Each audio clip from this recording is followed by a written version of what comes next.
We're going into the mausoleum for the first stage here. Yes, we are. Avalon rocking that pink Ninjara and Reese the green one. I wonder if they decided that before, like when they, yeah, but when they joined the team, because I remember Avalon being pink for so long. I always remembered Reese being this color, so maybe it just worked out. They didn't have to fight over it. Yeah.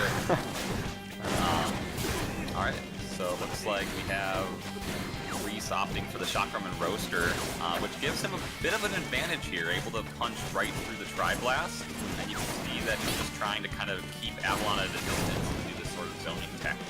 Yeah, and the Chakram works really well against the Tri-Blast, just knocking all three of those away. Okay. Ooh. Almost. The Slapamander is a fast arm, but I think right there that like a Chakram or a Boomerang may have been able to hit Reese out of the rush just because of his larger arc. Slapamander is a little bit more finicky. Yeah, and now he's just one hit away here from Reese to finish this game. One charge hit at least. Ooh, very close. Yeah, excellent rush confirmed by Avalon there, able to hit the Slapamander to get the full damage off. Probably the most difficult arm to hit with the rush, I'd say. Oh, yes. Okay. But Reese takes it in the end. Quick roasters. Yeah, the cool dynamic with this kind of Ninjara versus Ninjara is that when he's defending, he's teleporting left and right, but when you use that rush in kind of close distance, the teleportation is just not fast enough, so if you're unlucky, you'll get hit by it. Yeah, like right there, Avalon was able to dodge the initial blast, but because of just how the rush mechanic works, able to quickly knock Avalon before he's able to get out of it. Yeah, it's a good thing for anyone who's having troubles with a Ninjara, is just using that rush at a close distance and kind of corner them. There are a lot of cases as well because of Ninjara's special ability and the fact that he will aid while blocking. There are multiple rushes that Ninjara can't avoid if he blocks. He'll just get hit just because the teleport mechanic works. Yeah. Now both of these players have a rush available. I think Reese can finish if he uses it now. Both of them using it. Okay.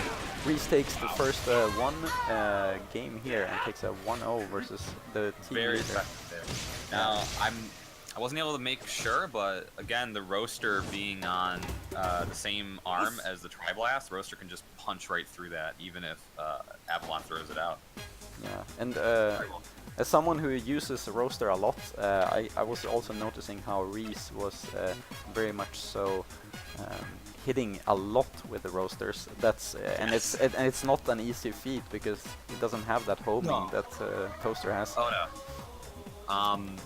Yeah, one thing that I'm noting though, people are saying that the game audio is a little bit loud compared to our voices, so I don't know if you want to adjust that a bit. I can. That's why we have a chat, right? So we can communicate. Yes, yes. I'm monitoring the chat. I understand that you're busy with the player stage selection and everything, so that's a-okay. Yes.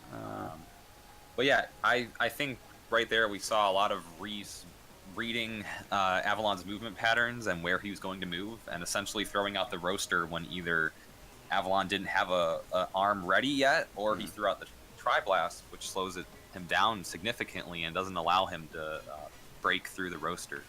Yes. We'll see how Avalon changes it up. Yeah, if he does, because a lot of the time I've been seeing in these tournaments, it's either like you get these players who are switching up a lot of things, like Rafa and Meow, who we saw earlier. But then you also see these other players who are never switching anything up, like I guess Gore would be one of those players who I don't think I've seen him play a max press in a long time, but you know, do like going always with that kind of style that they have and trying to overpower their opponent. I'm not actually which one that which one would you consider yourself being in those two categories? I don't know, because I think there's different ways of adapting while playing ARMS, because there are the people who adapt using their same loadout. You know, they'll use, like Gore uses toasters, and he can adapt to pretty much any other playstyle and be able to, you know, achieve victory through that. Then there are other players who achieve that kind of adaptation by switching out their arms, or switching out what their actual loadout is, or switching characters even. So I would say myself, because I use a vast variety of arms, I guess I kind of adapt by switching up what I'm using, perhaps, Hmm. and then trying to adapt to the opponent's playstyle as you're playing. But again, it all comes down to how fast you can adapt to the other person that'll ultimately win the battle. And Definitely. oh my, Oh, we have and a speaking character of switching switch. things up, All right, Avalon is switching up to Mechanica. and I have to be honest. I think this is probably the first time I've seen Avalon as a Mechanica. Do you know if he I plays that? I've never seen this before. I think Avalon will have his work cut out, especially because Reese is rocking the Roaster, which is a fantastic counter to really any heavy, and especially Mechanica. Although the clapback provides quite a bit of cover. Yeah, as we see here, I think like I think clampback is one of those arms which is just like in its mechanics description, it just sounds so freaking silly. It is a very silly arm. But I would say then it also works as a really good arm. yes, does. I think the problems with Scrapyard in particular is that because of the altitude, roasters can get around the clapback a bit easier. And then also, Ninjara's movement is really quick to where even if he's able to deflect a roaster, it might not hit the Ninjara. But it's still very even in this game, at least. Avalon's using it very well, especially with the Tri-Blast. And Oh. again, with a Mechanica, having the super armor, if Reese doesn't have his arms charged, there's really no way he can knock him down, and Avalon can pretty much safely use the Tri-Blast to just poke. Yeah, which now... you're seeing a lot of here. Oh, this is very even now. I think... This is very even. This is a bit scary. Ooh. Reese deciding to use that rush in the end. I think... I don't know. I think it's a good thing when players does this. Like, they choose the right moment. They don't really think like, ah, I need to save this. They just like, okay, I actually want to just win, and they use it anyways.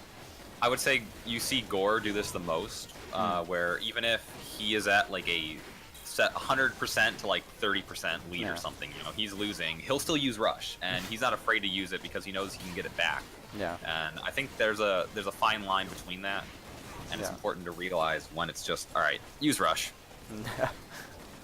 And that's like one of the bigger things I'd say in ARMS. That's like the things that you can't easily see when you're new to the game. Yes.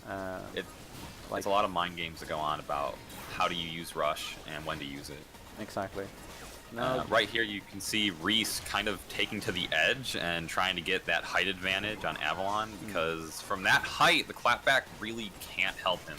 Oh, and that was a quick 2-0 in rounds, and 2-0. Yeah, was that it's a best of 3, right? So that was another. These games are going way quicker than I thought they would be.